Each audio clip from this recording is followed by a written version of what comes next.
Well, hello, everybody, and welcome to our awards presentation for Eyes, which was our category for April. Now, I've got some winners lined up ready to talk to you, along with some amazing photography, and we'll get to that right after this.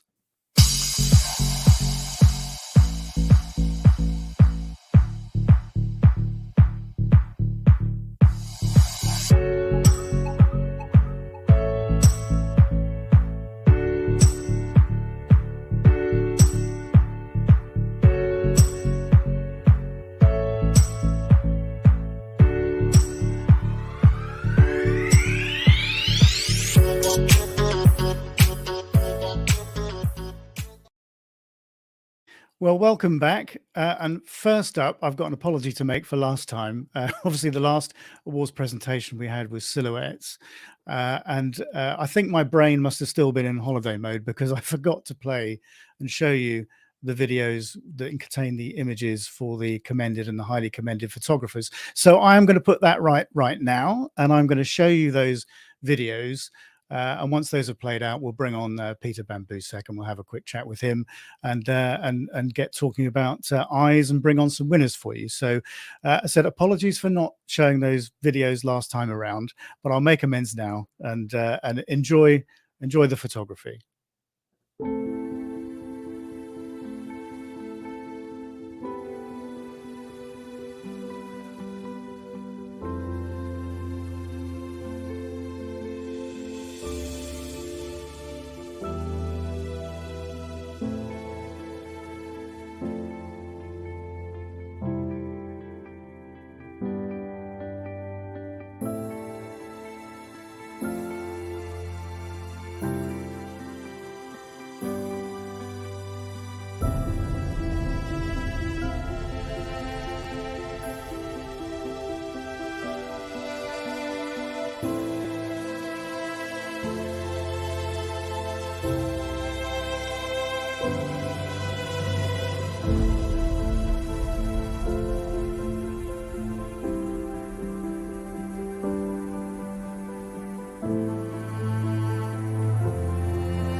Hello, Peter. Hello. How are you? Okay. Hey, I'm good. Yeah, because you're just about to leave for another trip, aren't you? Yes, we have a training session in my country as we had the hottest day in June ever, 39 degrees, and I'm hopefully moving to Pantanal next week, where the temperatures are pretty similar. So this is just a training session for me. It's getting you used to it. Yeah. So anyway, thanks very much for making the time to come on and do this. I mean, as I've been saying to everybody, it's all a little bit more difficult this year because people are traveling and we're having to sort of squeeze these things in between, you trotting off and Andy trotting off to here, there, and everywhere. But no, it's a little bit more difficult to get the judging done and get all these presentations done than it was last year, obviously, where movement was a little bit more restricted. So great in some ways, but yeah. Well, Peter, let's talk about the category in a little while, but we've got our young award winner who's in Thailand, and it's really early in the morning for him. So we thought we'd do that sort of relatively swiftly. So let me bring him on in just a sec. I'll show you the winning photograph in just a sec. But if you do want to stop by and say hello, then please pop something in the chat, or you want to comment about the images, always lovely to hear from you. Lovely to hear what you've got to say. So do drop by and put a comment in the chat, and I'll try and catch up with those, as we go through the evening. I'll try not to make it too long. I always say this. Anyway, enough of my waffle. I'm going to play you now the Young Award-winning video. So I'm going to show you that image, and I'm going to bring on this young man, and we're going to have a chat with him. So let me show you that image now, and we'll bring him on. So this is our Young Award winner for Eyes.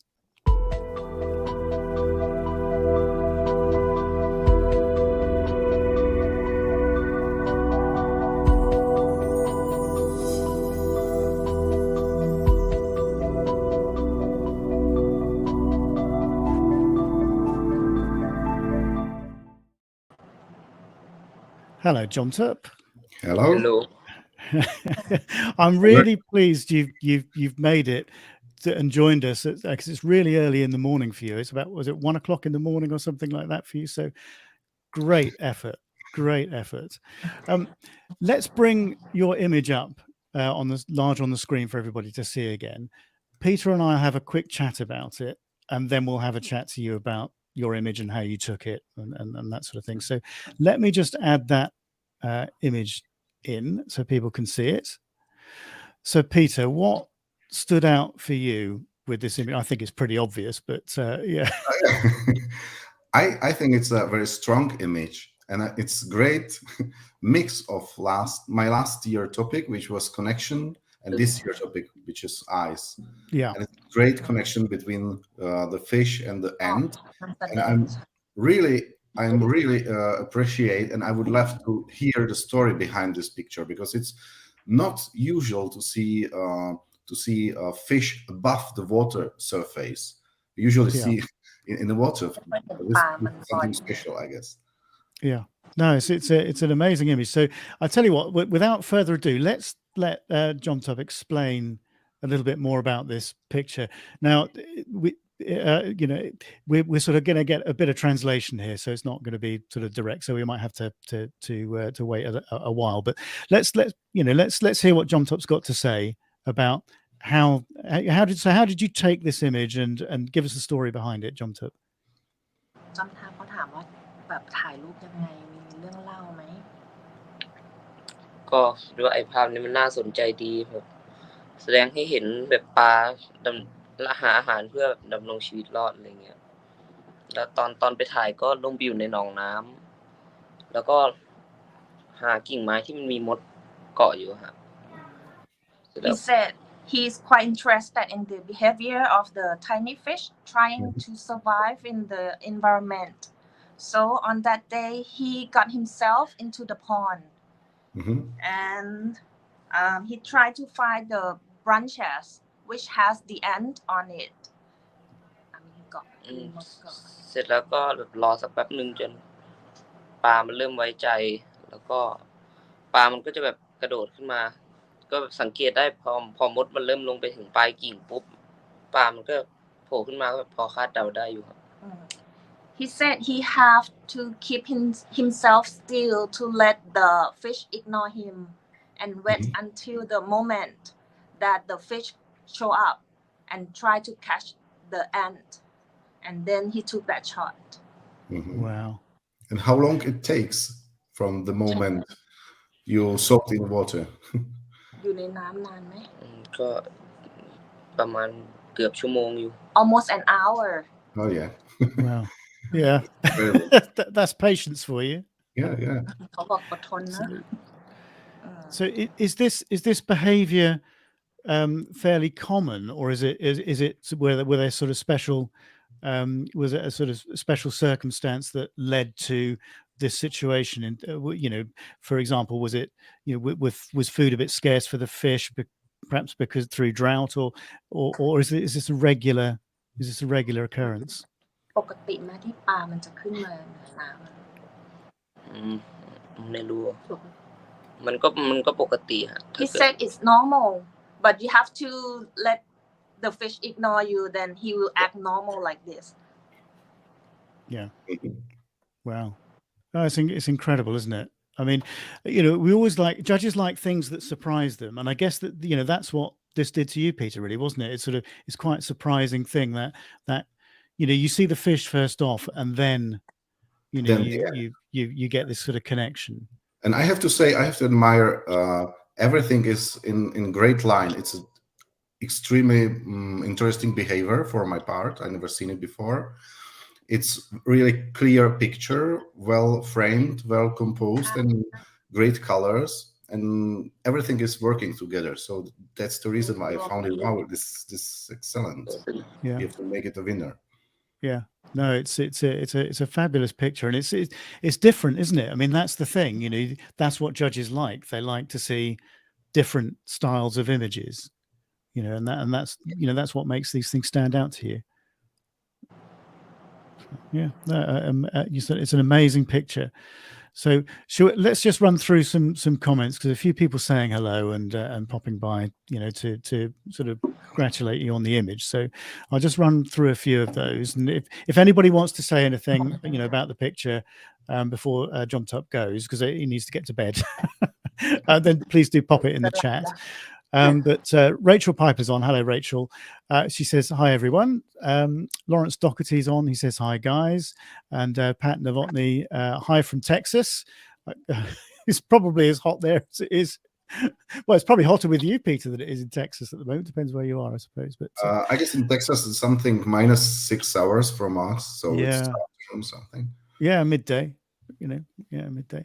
So Michael Sneddick's on, and I know he's on his way to Svalbard. So he says, hello, Rob and Peter. This time not from Brisbane, Australia, but Oslo, Norway. Off to present my photography tour in Svalbard tomorrow. Looking forward to seeing the winners for eyes.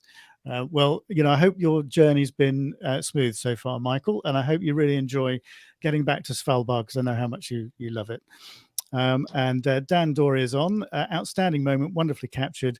I can only imagine the photography coming from John Tup in coming years. Keep shooting, absolutely. And Dan, you need to join. Just to give you a reminder, because I can't, anyway, not to give the game away. And Chris Mayer says, great job, John Tup. Wash hands. And somebody you'll know as well, John Tup, is Tamboon's on. This is very cool. And Rachel Piper says, well done. So yeah, outstanding image. So yeah, well done for that. We're going to let you get to bed, and so we'll thank you so much for coming on and sharing what is a fantastic image, and sharing the story behind it, and for staying up so late, because I know it'll be Monday morning with you as well, which doesn't help. But, yeah, so I hope I hope you're not going to be too sleepy at school tomorrow. Thank you very much. Yeah, and if you can blame me if teachers, say, just blame Rob. It's fine. Anyway, I'm late because I'm good. Yeah, absolutely. I'm late because I was awarded for my passion, which is is great to see. So lovely picture, and well-deserving winner. Congratulations, and thank you again for coming on and having a chat. It's terrific talking to you. So, and I'm sure if you keep on coming up with pictures like that, we'll be talking to you again. Okay, you do it. Yeah. Okay. Thank you so much again, and we'll see you soon. Okay. All right. Lovely. Good night. Okay. Good night. Enjoy your sleep. Okay. Thank you. Good night. Sleep well. Good night. Okay. Bye. What a lovely young man. Right. Let's just take that out for a minute. Right. So what I'm going to do is I'm going to be a bit topsy-turvy, to be honest with you, because I don't want to keep people waiting. And a few people have had issues with, with internet connections and those sorts of things. So what I'm going to do is I'm going to bring on our Bronze Award winner next.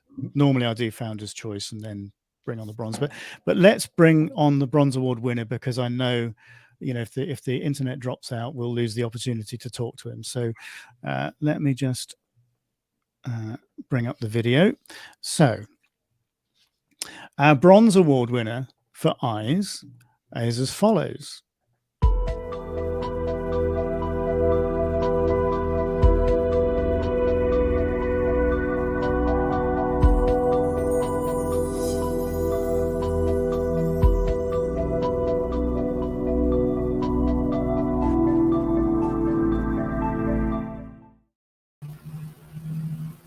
Hello, Chris.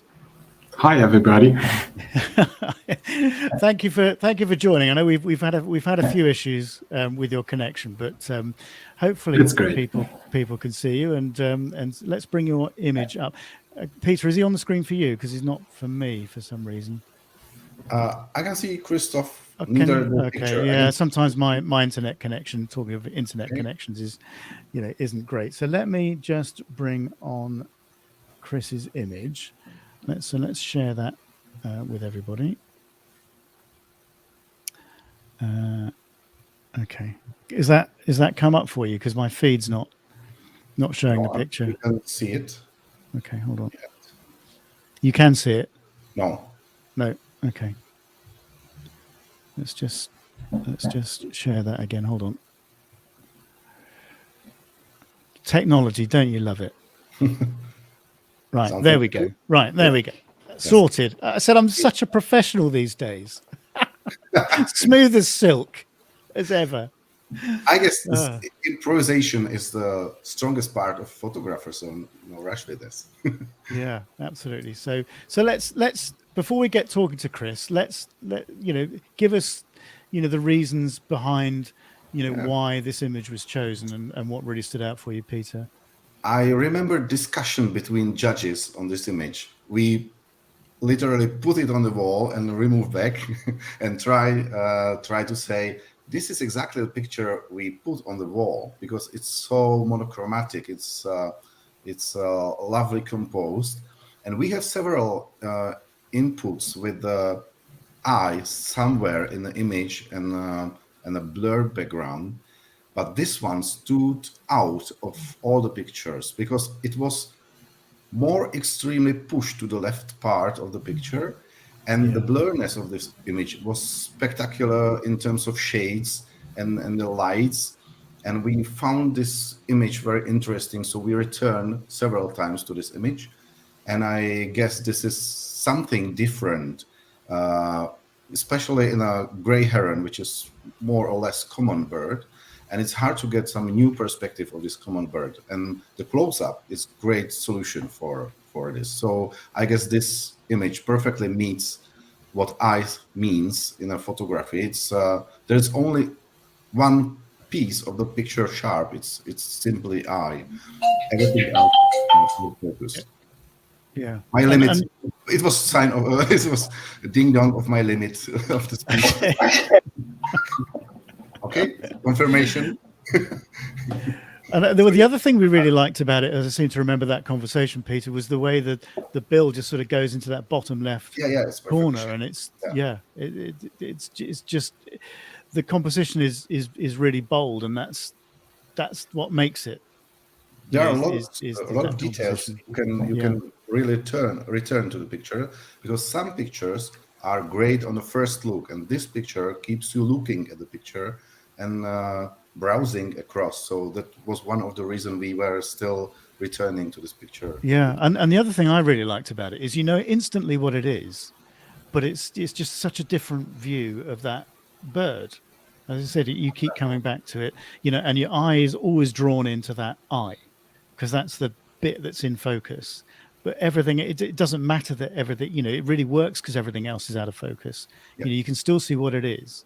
You can still see the position of the bird. You can still see how it was taken. But yeah, it's quite a unique, approach. I mean, I've seen a lot of close-ups of grey herons, but I think the composition on this is very, very strong indeed. And that's what kept us coming back to it. Yeah. Mm-hmm. So Chris, give us a little bit of background to this and your sort of thought process behind, putting that composition together like that. Okay. Yes. First is of course that yeah, I bought a really expensive Canon lens to do it because like I've been working for some years now, and I'm really into nature photography, and yeah, I bought a 400 2.8, and yeah, I wanted to do some portraits, and yeah, in Munich, where I'm living, we have a couple of colonies of great heron in parks, where the gray herons are not that shy, but they are free, so they can do whatever they want. They're not in a zoo or something. And the youngsters of the gray herons are fishing in very steep water. And yeah, I was just sitting there for like hours. It was like a bit snowing last winter, and this one is getting closer and closer to less than the minimum focus distance. And yeah, he was like just fishing 1 hour in front of me, and I took some pictures like this. But yeah, I like framing of like just the eye. It's the sharpness is just on the eye, and I think it's exactly how you told the category is. It's the focus is on the eye, and I really love like the feathers, the details in the feathers. Then you can see it, but it's unsharp, and yeah, I love it. And it's an honor for me to have my picture at Wild Art. Thank you. Well, no, it's a pleasure, because this is a fabulous image. As I said, it's a relatively common subject, which, you know, I've certainly seen over the years lots of pictures of grey herons, both in this competition, obviously, in Bird Photographer of the Year, which I used to run. So to see something original like this is really refreshing. You know, you know, I mean, I like grey herons, you know, and there are some fabulous images out there, but a lot of the images that I've seen before, and although they're really nice pictures, and I've done videos on this sort of thing, its originality is what the judges want to see, and you know, this is something a little bit different. That's what makes it stand out. And as you say, the concentration is on the eye, and the other skill about entering a competition, I think, is choosing the correct category for your image, and you've certainly done that here. So, yeah, it was really hard to focus because there's just like 1 centimeter of the eye, and like in the down looking position of the bird, it's really hard to focus it because it's manual. Because like, well, I was going to ask you about that actually, because autofocus, that it wouldn't have, presumably it would have been really tricky to get it to snap onto that particular bit of the eye, because it's not just, you know, focusing on the eye, you've got to focus on the right part of the eye as well, because you've got such a shallow depth of field there. So you did this manually? Yeah. Wow.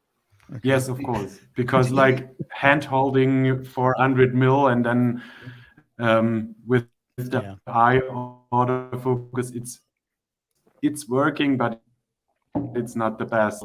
The only way is manual focusing. And it took me about 3,000 pictures to get it. Yeah. Well. Yeah. So yeah, I was going to ask you that as well. How many did you take to get it? But yeah, well, that's the way. It's perseverance, isn't it? Keep going until you get something special. Did you use any masking or I mean yourself, or hiding in somewhere, or just sit on the bank and wait for herons? There are a few places where you can just sit near to the water where they are hunting, and they're used to people, and it's absolutely no problem. So, because in my country, it's we appreciate not only for the composition, but I can hear my friends, photographers, how the hell he gets so close, because our gray herons are very common, but extremely shy. And sometimes in a great weather, you can reach 100 meters and they disappear. So it's very hard to get them close. You have to hide somewhere and be there before sunrise and stay there motionless in some height, and still they know you are there. So it's great for us in my country to see such kind of bird, which is common but very shy, so close. So it's another part of I always think that there's always one place in the world where you can go and photograph anything that in a relatively, it's relatively confiding. Well, pretty much anything. And I know that, some of the London parks, for example, you can get pretty close to great herons. But out here where I live, in rural Hampshire, you can't get anywhere near them. They're off. So same. No, what a fantastic image. So if anybody wants to comment again before we sort of say goodbye to Chris, then please do. Let me run through just a couple of extra comments a couple of comments that are coming in. So Pat Novotny says it's 35 degrees in the shade in Texas. Yeah, so everywhere seems to be in the 30s. I said it was in the 30s in the UK on Friday. It's about 32, I think it got to, but it's a little bit cooler now. It's in Munich, it's 32 also. Well, there you go. It's happening, isn't it? It's happening, which is quite frightening. Ben Pullett says, hi, Rob and Peter. Hi, Ben. I hope you're well. And Peter Hudson's on. Beautiful and original shot. Many congratulations. You'll remember Peter and the Flying Foxes silhouettes picture from last time, and what lovely chat we had with him last time as well. Really interesting discussion. So Chris, thank you so much for coming on and having a chat and sharing this amazing image, and thank you for the support for the competition and entering it. But no, this is a great example of the right picture for the right category. It really is. Thank you very much. It's really, really beautiful and original picture. So this is just what we love to see in the competition. So very well done. Chris, lovely talking to you. Congratulations. Yeah, congratulations. And I'll sort the prize out with you during the course of the week, I'm sure. So yeah. Okay. Lovely talking to you.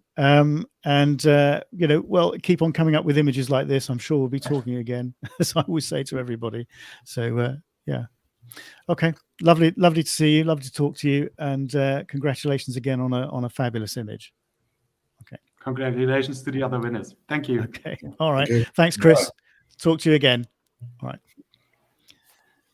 right, let's stop sharing that screen for a minute. Where are we? Right there. Said the professionalism these days is just outstanding. Right, I can see our silver award winners arrived. So what I'm going to do is let's do the silver and the gold, and we'll do the bronze. We'll do my founder's choice at the end, and the commended, and we'll play out with the commendeds and the highly commendeds. But let me share with everybody, if I get to the right place, our silver award winning image. So the silver award winning image for eyes is.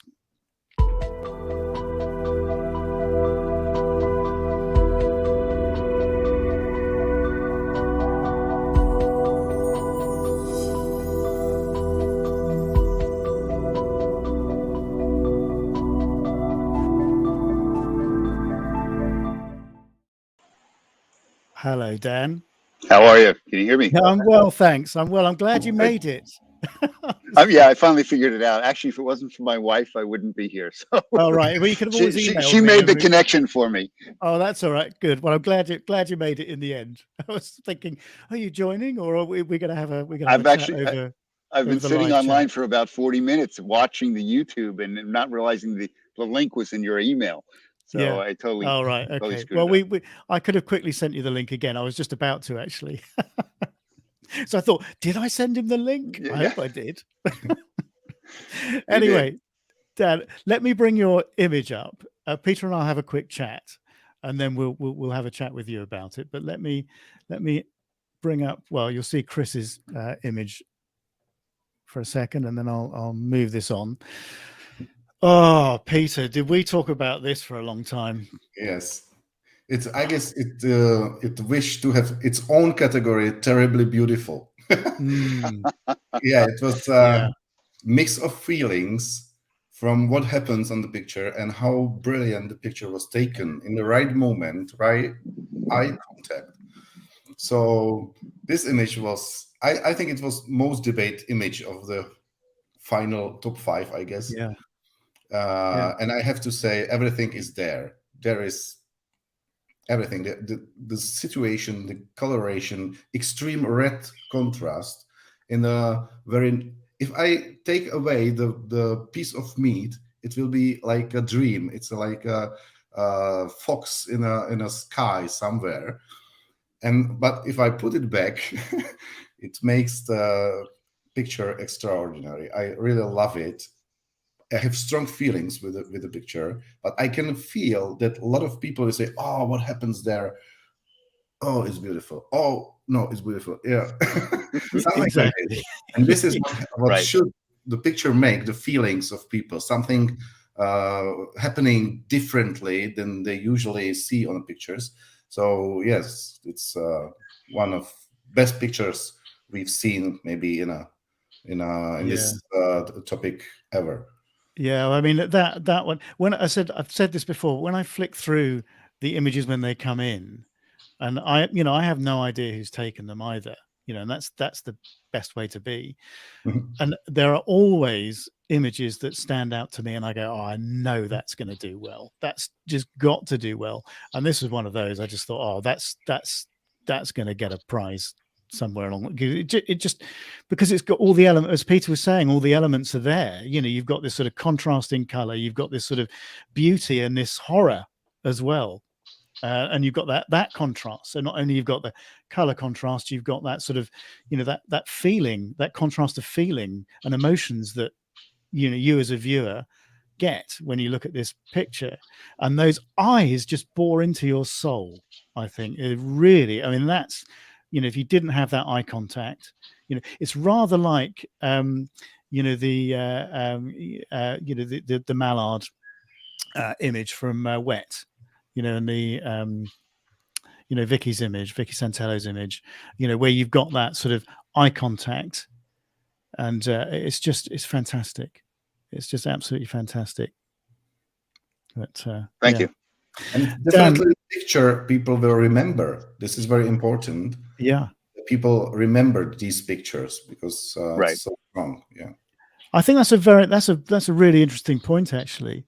It's the images that do well in competitions are the memorable things, the things that you haven't seen before. Yeah. You couldn't. Who could go out and copy this image? This is a sort of almost one of those unique moments, isn't it? Right. So you couldn't go out and replicate that image. You'd never get that opportunity again, probably. Not in 100,000 years, I wouldn't think.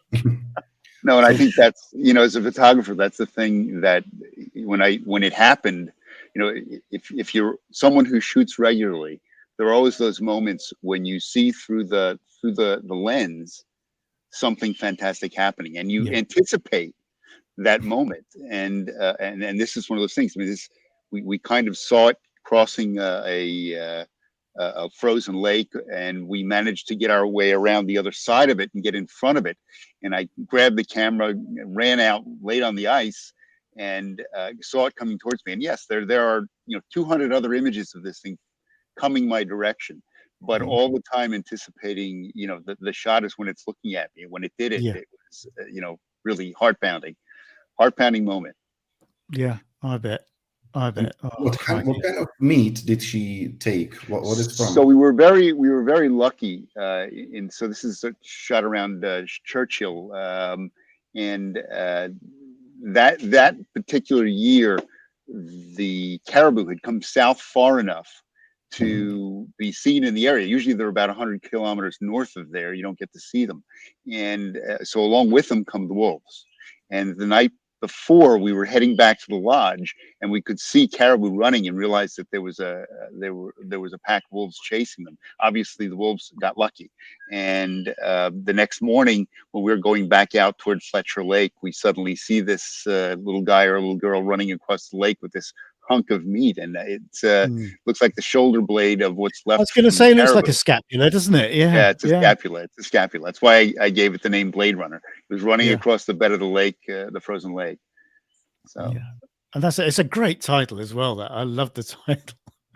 It's brilliant. I'm a sci-fi fan. Right. Oh no, it's a fantastic picture. I mean, as you say, these moments. I mean, how many times in your life as a photographer do you get? You're not. Yeah, I'm not. And that's why it's a heart-pounding moment. You're just not going to see it again. Yeah. No, memorable thing. I remember these lifetime moments, and after the session, I'm afraid to look at the picture if they are sharp. And, Yeah. Right. It's like, oh, I hope I got it. Yeah. It's so cold there that you not only have to worry, oh my God, did I put a card in the camera? That's number one. Yeah. But then it's, did I put the battery back in? Because you can't leave the batteries in the camera or they last about 10 minutes. So you have to keep the batteries inside your coat up against your body. And you have to remember to take them out and put them in the camera just before you use it. Yeah. And and then you always worry, did I get it? Did I get it?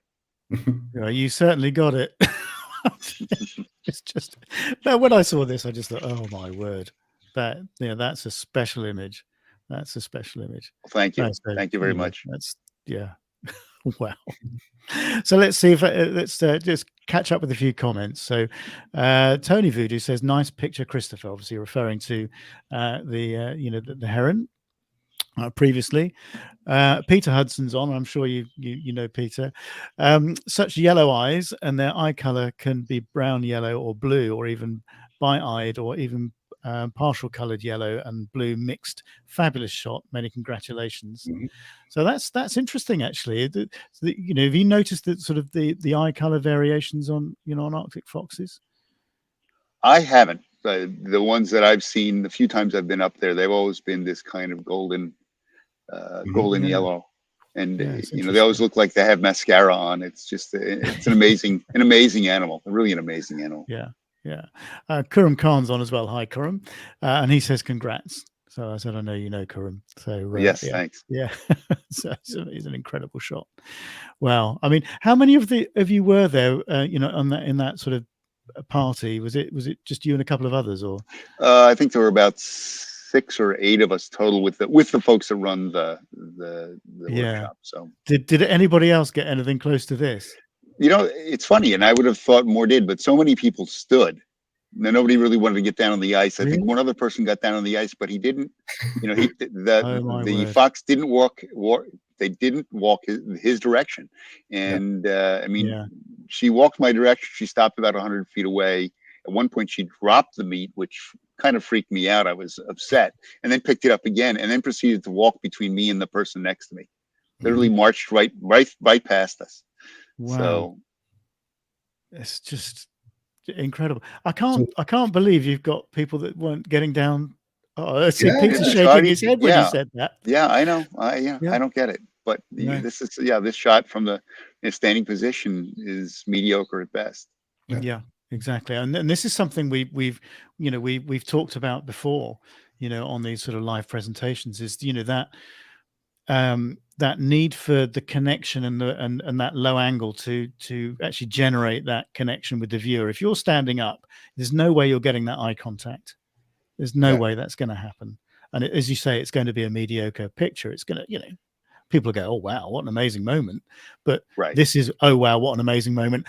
Wow, didn't you make the most of it? Right. And that is what makes a winning image, I think, is when you've seen that opportunity and you've made the most of it. I mean, Peter, you and I have seen pictures coming in that you think that was a really special moment, but the person that's taken the picture has not made the most of it for one reason or another. Because it's the techniques let them down, their positionings let them down, their field craft might have let them down a little bit.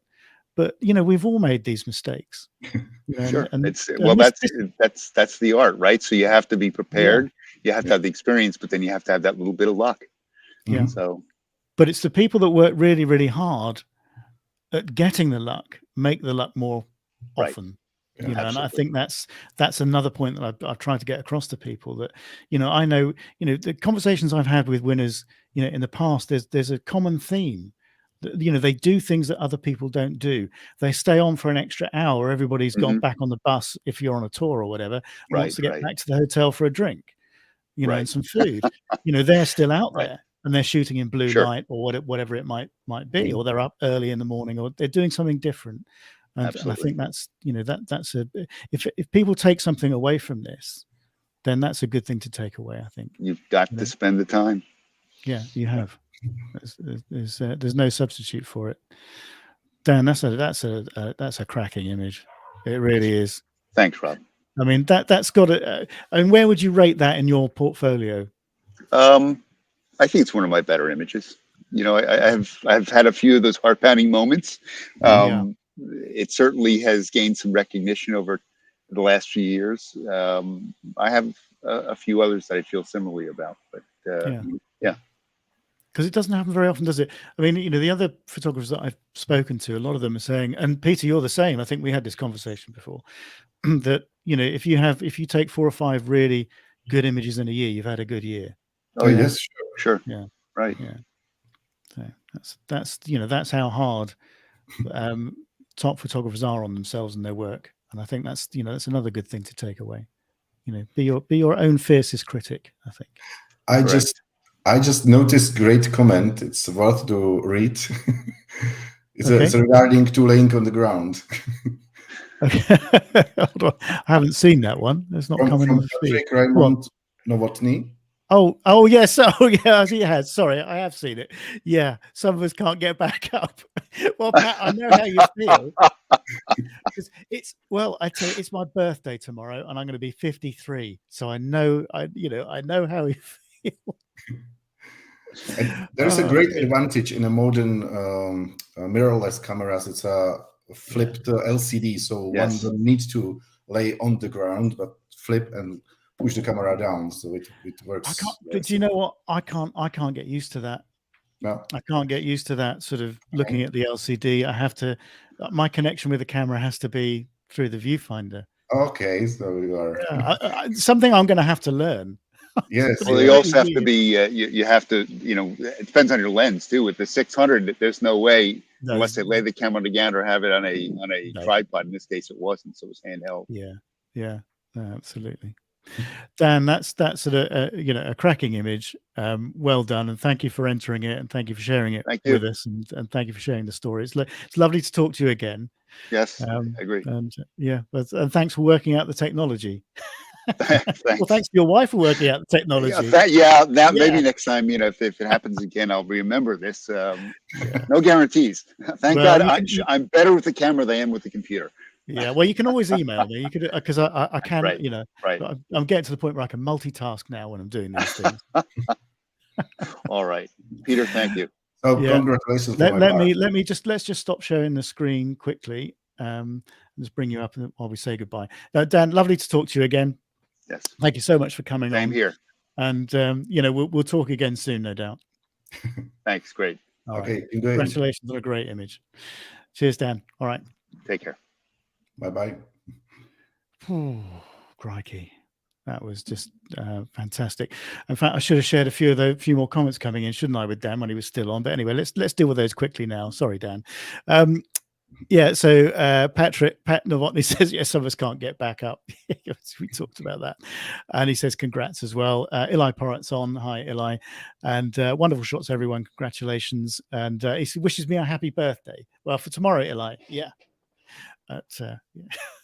Thank you. Anyway, right. That brings us on. Let's deal with, and let's just, oh yeah, he's still here. So that's great. Great. Let's do the Gold Award winner, and then we'll do my Founder's Choice after that, because the Founder's Choice isn't here. So let's bring on the Gold Award winner next. So let me just quickly line that one up. So our Gold Award winner for eyes is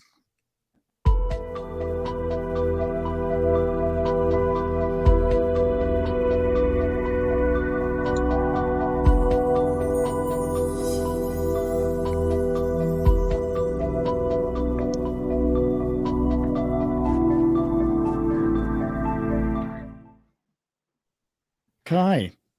Hello. Thank you for waiting.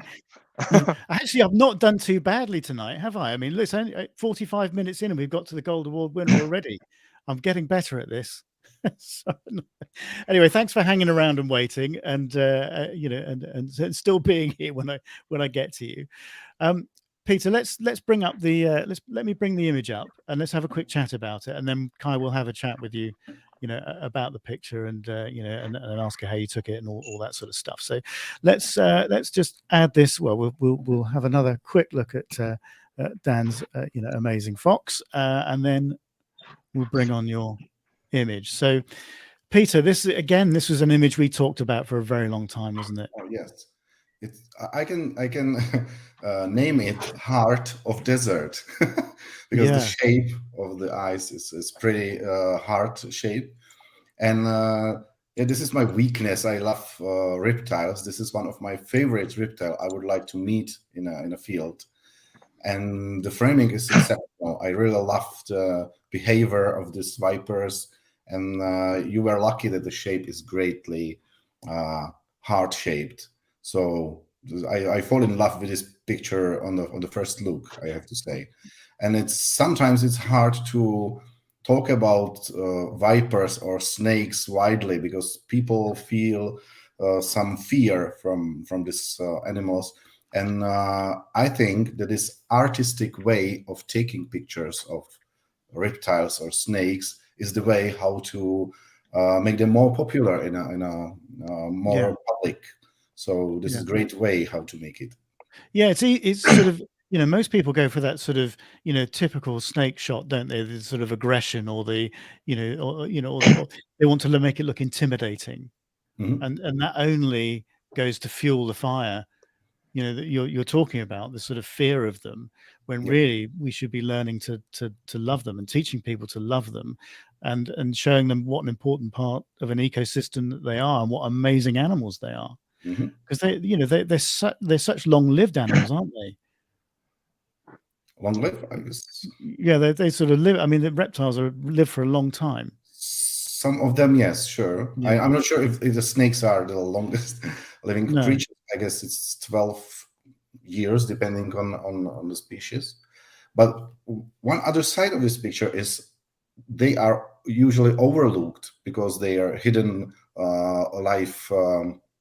Hidden life, and this is exactly what means for people, the reptiles for the people. They are hidden somewhere, and we overlook them all the times, and I guess it's very hard to find them exactly in this pose in the desert. So this symbolic picture for reptiles, I guess. Yeah. Well, let's ask Kai how he came across it and how he took it. So Kai, come on, give us the background story to the picture. Yeah. First of all, do you hear me? Yes, we do. Yeah. Okay, perfect. Yeah. Okay. Okay, perfect. Well, this picture was taken this year in Israel. I was in the Easter holidays. I was in Israel, in the Western Negev. So that's a desert, in fact. And this species is the Avicenna viper, Cerastes vipera, and they are quite common there. I think we found around 6 or 7 animals that night, and we have been there since the sun goes down. So I think around 7 p.m. and I think this picture was taken around 2 o'clock. So pretty late. But it was the only one which was hidden in this posture. Most of them were moving. We saw their tracks, and also with this animal, we saw the tracks nearly to the animal. You see when this animal moves, that's a loose sand they need to borrow itself. So you can see the lines in the sand when the snake is moving, and you follow that. That can be quite short. As a friend and I have been there, and we are both not used to tracking viper species in the sand. So it was quite hard for us to follow these tracks. The first thing was, okay, are we moving in the right direction? In which direction is this animal moving? But we had enough time, and we got quite good in it, or at least we think so. In fact, we were celebrating each individual we found. And when I saw this animal covered in sand, the good thing is they think nobody sees them. And I mean, in fact, normally you wouldn't see them at all. The only thing I noticed it was because I saw the tracks and the part where the sand was moved, and because of that I know, okay, the animal must be here. but otherwise I wouldn't have seen it because they are so small. They are very small vipers. Well, I was going around, to ask you that actually, because I don't know the species, so yeah, 20 centimeters long. One of the smallest vipers in the world. So really, really small. It's noticeable from the size of scent in this picture, because the scent looks great, but it really is tiny. Yes. Exactly. Yeah, and when you were talking to Christoph about his picture, I was thinking I did the exact opposite. Not a small depth of field.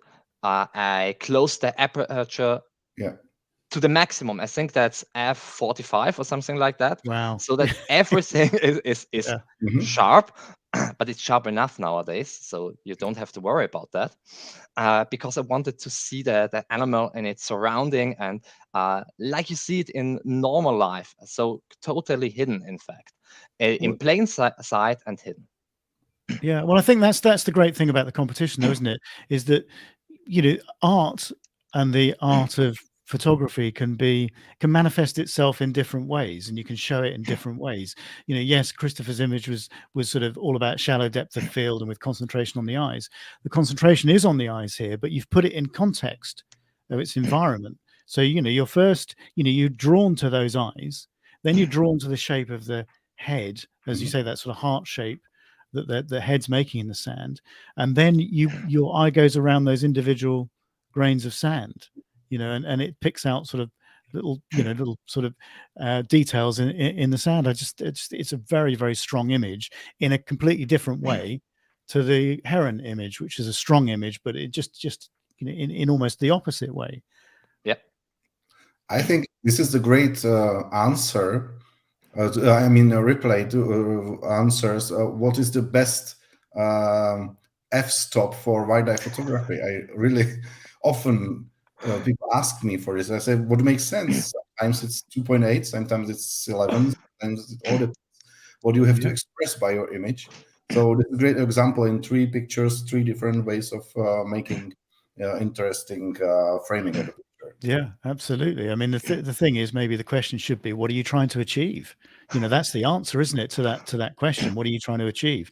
And when you know what you're trying to achieve, then you'll know what settings to try and employ to do that. And it's quite simply, it depends. Yeah, sure, exactly. Exactly. That's the answer for. Yeah, and sometimes you have no choice. Sometimes you have no choice, so you've got to work with what you've got. But no, this is, as I said, this in a completely different way. This is, another fantastic image, and look what a selection we've had for those sort of top 3 images. How different they all are, and what a different interpretation on eyes. They're all focused on the eyes, but just in different ways. I just think it's, that's the strength of photography. And the standard that's coming through in this competition has just simply blown me and all the judges away. It's outstanding. When you get things like this, it's an amazing picture. And well, got a few comments coming in. So Eli Porat, he'll know about this species, I'm sure, says, huge congratulations, breathtaking shot. And he says, oh man, I knew it was from Israel. Yeah, I have to photograph this viper one day. I don't live so far from where they are. There's a challenge for you, Eli. Rachel Piper says, wow, simply wow. Peter Hudson, deep respect for your photo and field skills. Just love the way you have not disturbed it. Yeah, that's another good point to make as well. Maybe we'll come back to that. And Hawkeye says, great capture. How close were you to the viper and what lens did you use? I used a Tamron 90 millimeters. And how close? That's a good question. I think as close as I could get, that's about 30 centimeters, so quite close. But as I'm using a big diffuser, even it would have tried to bite me. It would have no chance because the diffuser is also kind of a shield for myself, in fact. Yeah. So always use big diffusers. They make a better light and better picture. Well, I think the other thing to say is that, isn't it? always important to know your species well as well, and Yes. how they're likely Yeah. to react, because none of the vipers tried even to bite. yeah, So they aren't aggressive unless you would try to touch them, harm them. And I think everyone, if a giant would try to grab us, we would try to hit him. exactly. We wouldn't be very happy. Yeah, maybe not bite, but we don't have the teeth for that. Yeah, yeah. I mean, Peter, with your experience with snakes, I mean, presumably you have the same thing. Is that most species, and we don't get many in the UK, but most species they do everything they can not to be found and to stay away from you. Yes, they don't want to get to a situation of conflict. Sometimes it's great for snakes, not great for people which are roaming around. For example, in Central America, there are bushmasters and these great animals, and they try to be hidden until you reach them too close and they start to bite you. So sometimes I have mixed feelings, because I would love to see bushmaster called somewhere in a big tree, and on the other hand, I say rather not to see him. So I have mixed feelings. But I noticed, Kai, you are breeding snakes, because you have some terrarium back in your room. I have been breeding them too, yes, but that's just a gecko from my girlfriend. Okay. And did you keep some vipers or different snakes? Sorry? Did you keep vipers in your breeding? Yes, 2 Botryechis schlegeli. So the small eyelash pip whiters from Costa Rica, or Central America is better to say. Wow, very nice. We call them princess because they are sweet. So presumably sort of reptiles is really your thing, reptiles and amphibians. Is that what you choose to photograph most of the time? Yes, absolutely. My big topic of photography is mostly reptiles and amphibians, in fact, yes. Yeah. Brilliant. And as Peter said, I'm also not a big fan of these striking postures of snakes, especially. That's a misinterpretation. Everyone knows these pictures of animals biting, showing their teeth. Most often they aren't biting, they are jawing, in fact. But it looks the same. And that's a big misconception. They just want to be left alone, in fact. Yeah, absolutely. Like all animals, in fact. And I think as photographers, we have a responsibility to portray the animals in the way that they are.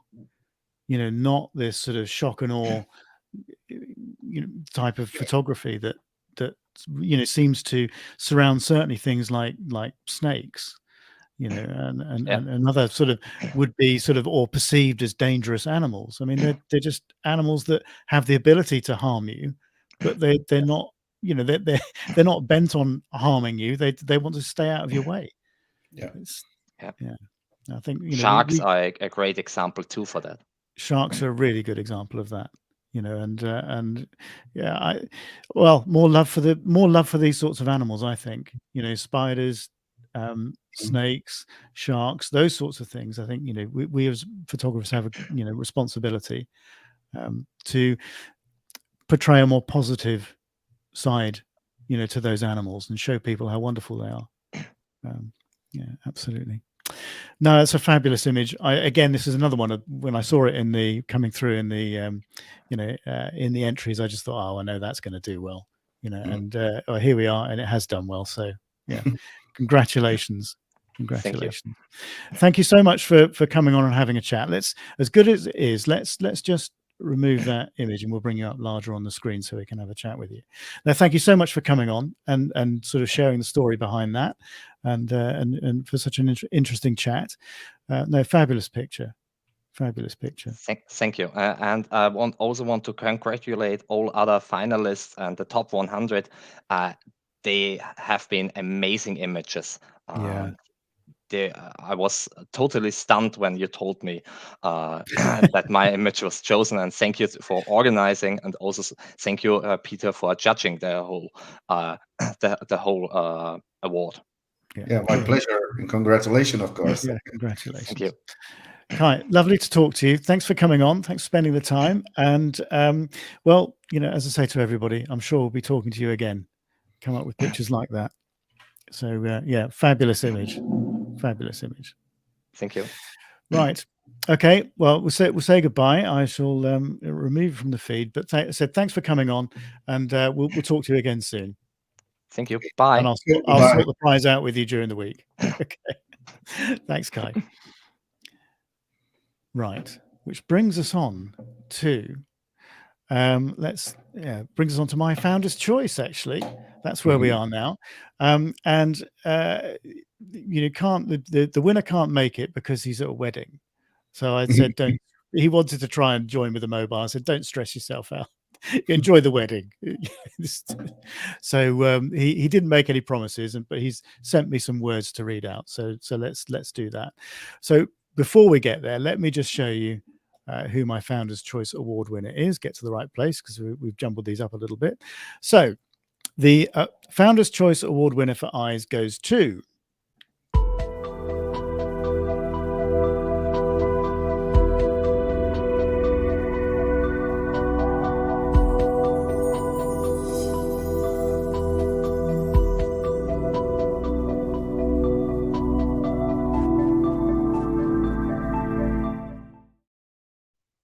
well done to Marco Maghesi from Italy. Fabulous picture. Let's bring that up. Actually, I'll put my glasses on because I've got to read something out from him. Let's bring the picture up. So let's add that back in, and we'll go. Pop-ups on my screen. Go away. Right. Let's get to the right place. So I go back through some of these. Right. So there we are. Founder's Choice. I told you we were a bit muddled up tonight. State of my mind normally. So Peter, what stood out, to you with this image? I think it was one of our top 5 or top 6, or very, very close to the winners. So it was my very favorite picture from this competition topic, and I found it's amazingly taken. Sometimes it's hard to understand where exactly the frog is sitting, because I understand that in the bokeh parts, the black parts are some plants in front of the lens, but it's a very artistic way how to photograph frogs, and I always appreciate if some kind of pictures of this style are in competition. So my very favorite pictures. Yeah. From well, I mean, that's what drew me to it as well. Was well, everybody knows I love bokeh.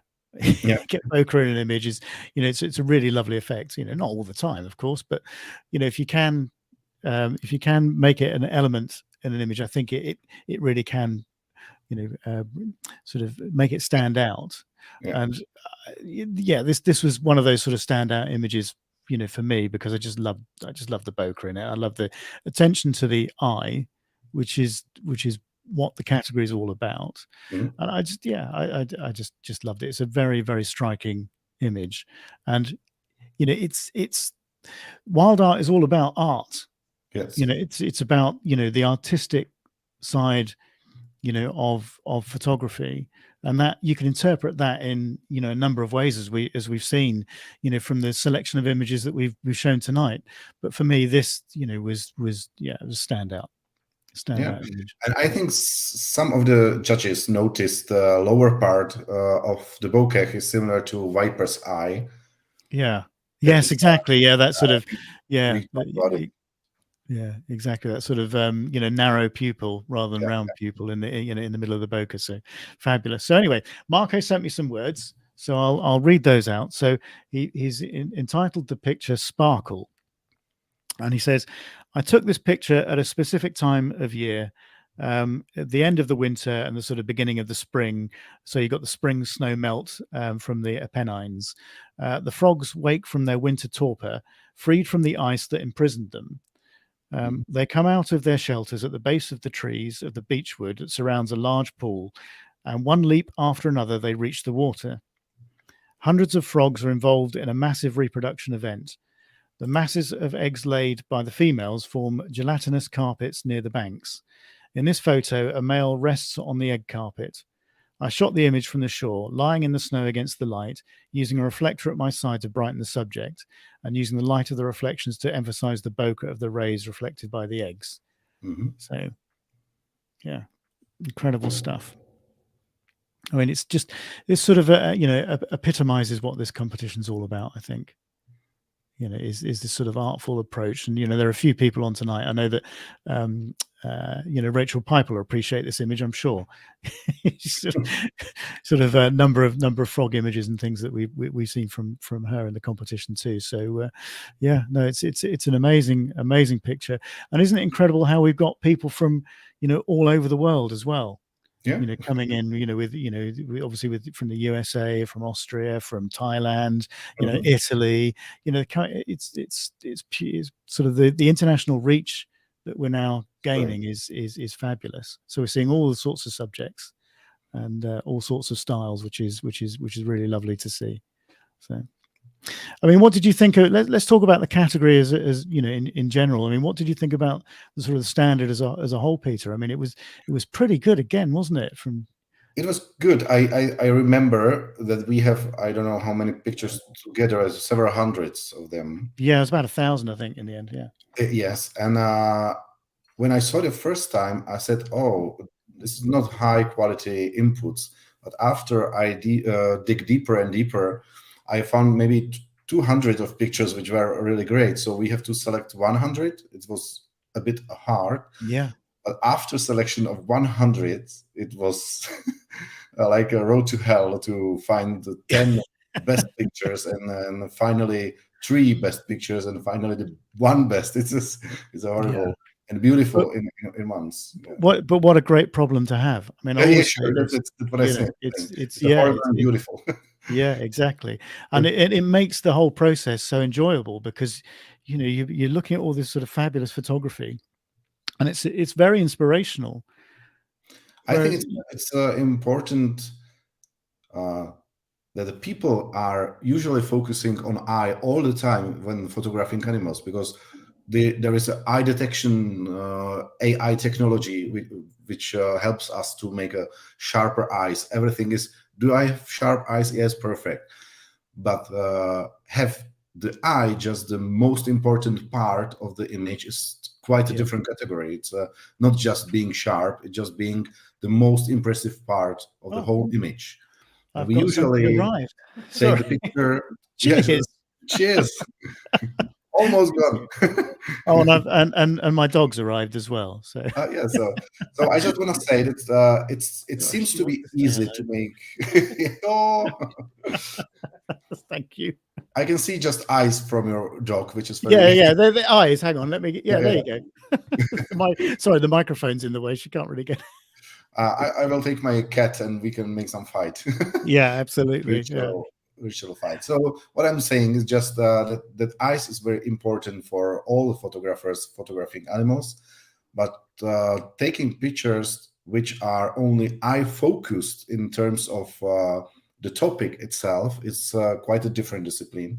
And I'm really happy I have seen so many inspirational images, even for my future photography. So it's great to see it all the time. Absolutely. Yeah. Well, that's what it's all about, isn't it? It's being inspired by being inspired by others.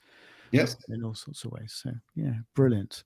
Okay, let's deal with a couple of comments, and then let's wrap it up, because I haven't done it within the hour.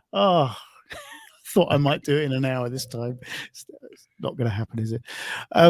Right. So Naomi Stoller says, "I love this one so much." Yeah, we did, Naomi. It was just brilliant. And I know, from your style of photography, you'll appreciate this too. So Peter Hudson says, "Beautiful intersection of art and photography, magical." Well, that's probably a good place to leave it, isn't it, actually, with a comment like that? But what I'm going to do is, I said to you, don't let me forget to play and show the commended and highly commended images. Yeah, you were going to do that. Yeah.